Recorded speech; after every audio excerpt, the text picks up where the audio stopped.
بسم الله الرحمن الرحيم السلام عليكم ورحمة الله وبركاته.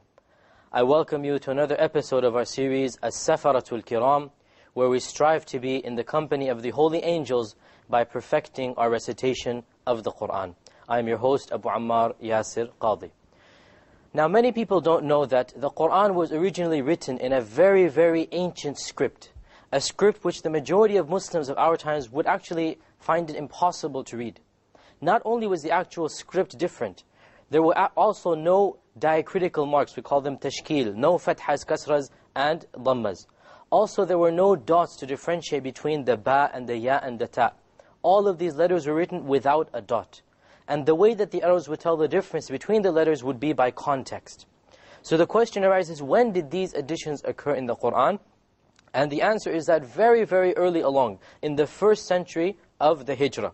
There was a famous scholar by the name of Abu al-Aswad ad-Du'ali, who died in the year 69 Hijrah. And he was the first person to add a primitive version of the tashkil marks. What he would do was that when there was a dhamma, he would add a dot after the letter. And when there was a fatha, he would add a dot above the letter. And when there was a kasra, he would add a dot beneath the letter. This was the primitive version of the tashkil. And in fact, if you look at many of the Qurans of the first 2 centuries, you will find this primitive version of tashkil still employed. And he was reacting to a problem that had arisen, and that was that a lot of non-Arabs had accepted Islam. Therefore, when they tried to recite the Quran, they found a lot of difficulty and they would make grammatical mistakes. So Abu al-Aswad al-Du'ali then added this primitive version of tashkil until it evolved eventually at the hands of Khalil ibn Ahmad, the famous scholar of the Arabic language, who died in the year 179 Hijrah. Khalil ibn Ahmad was the first one to actually make the tashkil as we know them today. A straight line above the letter for a fatha, a straight line below the letter for a kasra, and a, if you like, elongated waw for the dhamma.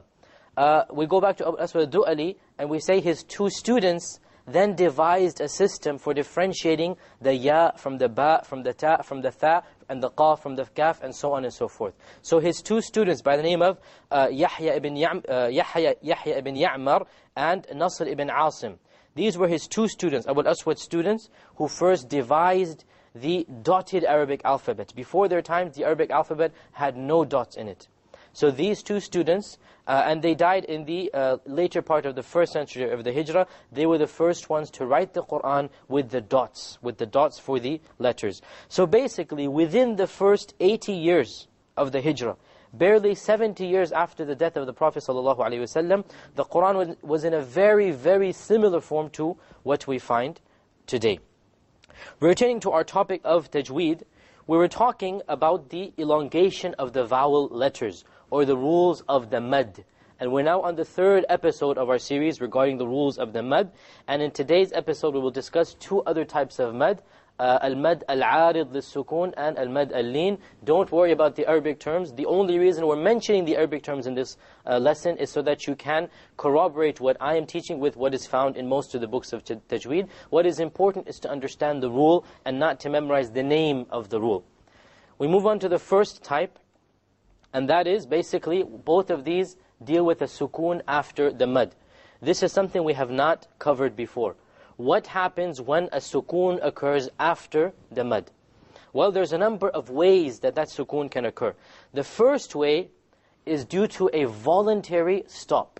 And this is the meaning of arid lis-sukun. It means that the letter has been exposed to a sukun. In other words, the sukun, the silent sound, is not there. If you open up the Quran, it's not there. But you ran out of breath, or the verse ended and you wanted to stop. So you put a sukun there. This is the meaning of arid lis-sukun. So it is a voluntary stop. It is a sukun that is not written in the text. But you, because you stopped there for whatever reason, if you ran out of breath, or if you stopped at the end of a verse, because you're supposed to stop at the end of every verse.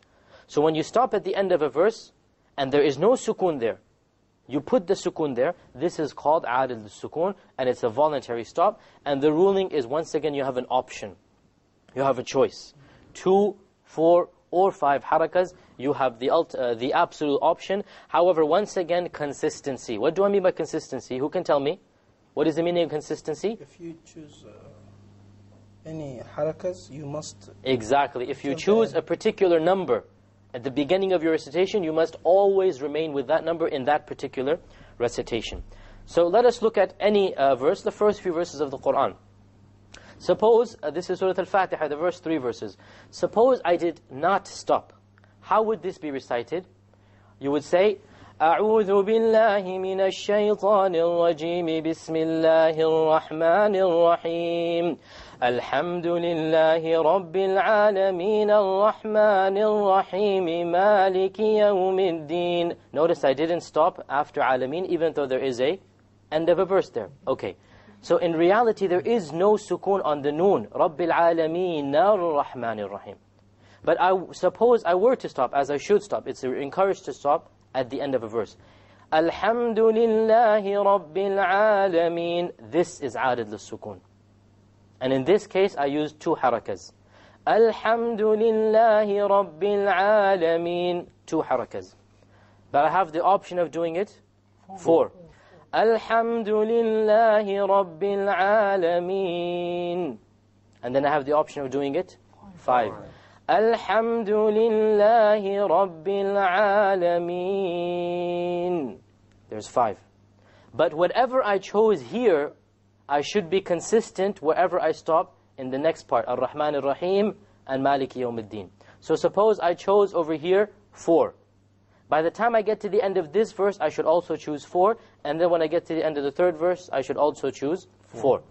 Alhamdulillahi Rabbil Alameen Ar-Rahman Ar-Rahim Maliki Yawmiddin. 4, 4, 4. This is consistency.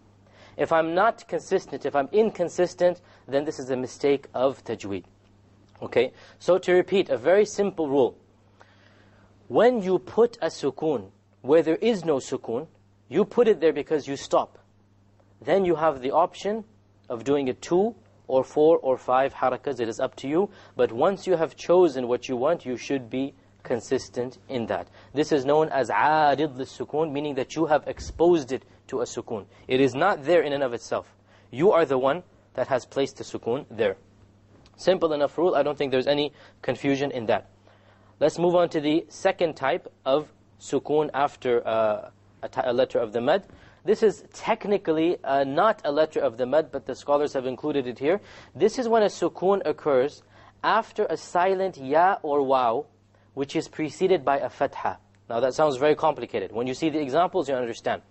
Basically, you have a sukoon after a ya, which it has a silent letter on it, a silent sound on it, has a sukoon on it.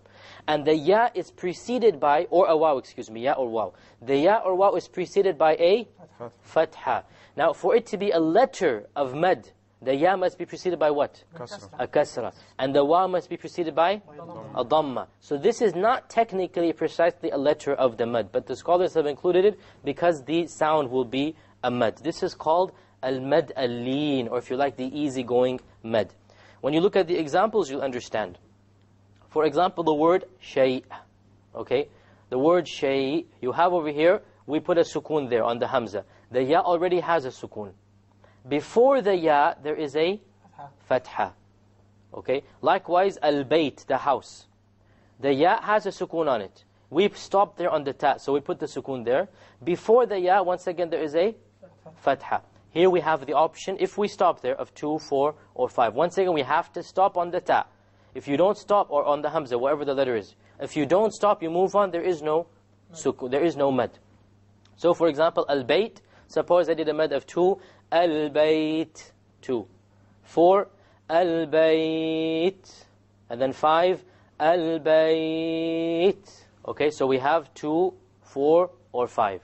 We have the option. And once again, as usual, consistency. Once you choose one, every time you reach this type of mad, you should be consistent in what you recite. An example with the waw is as-saw. Notice that this is not as-su. Had it been as-su, what type of mad would that be? Natural. Connected mad. That would be a connected mad. A connected mad, okay? Had that been as-su, does the sin had a dhamma, and both of these words occur in the Qur'an. You have as-su with a dhamma on the sin, and you have as-saw with a fatha on the sin. When there's a dhamma on the sin, then it becomes a connected mad, al-mad al-muttasil. In this case, you have to do how long? 4 or 5. You have to make it long. However, when there is a fatha, then this is not technically a letter of the mad. Therefore, you have the option of 2, 4, or 5. Let me now recite Surah Al-Quraysh, and you listen along with me. Just listen, and we will try to see where we have these mudud occurring. The Ila fi Quraysh, of course, is Surah number 106. أعوذ بالله من الشيطان الرجيم بسم الله الرحمن الرحيم. Okay, at the end of أعوذ بالله من الشيطان الرجيم, what type of mad is this? It is this type of mad, the voluntary stop or the عارض للسكون. And I made it 4 harakas long. Okay, therefore when I finished أعوذ بالله من الشيطان الرجيم with 4 harakas, when I came to بسم الله الرحمن الرحيم, which is also عدد السكون, I also had to do 4 harakas.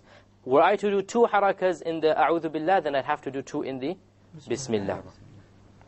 لإيلاف قريش. Okay, لإيلاف. What type of mad is in the E over here? Who can remember? This is a previous episode we did it. Substitution. This is the substitution where we have a harf of mad before it is a hamza. Okay, and the ruling is that it is 2. لإيلاف. What type of mad is in laf? Natural mad. 2 harakas again. Here we have Quraysh. This is what type of mad? This is Maddulleen. This is Maddulleen. This is what we have just done now. وَسُكُون after a silent ya or waw preceded by a fatha. Look at Quraysh, you have the ya which is silent, and you have before it is a fatha.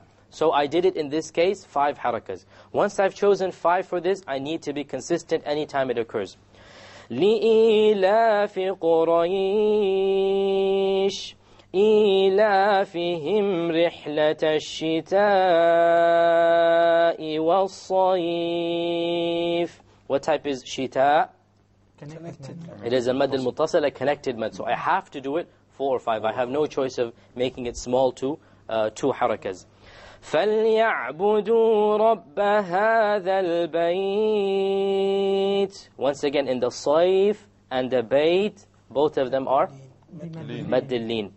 الَّذِي أَطْعَمَهُم مِّن جُوعٍ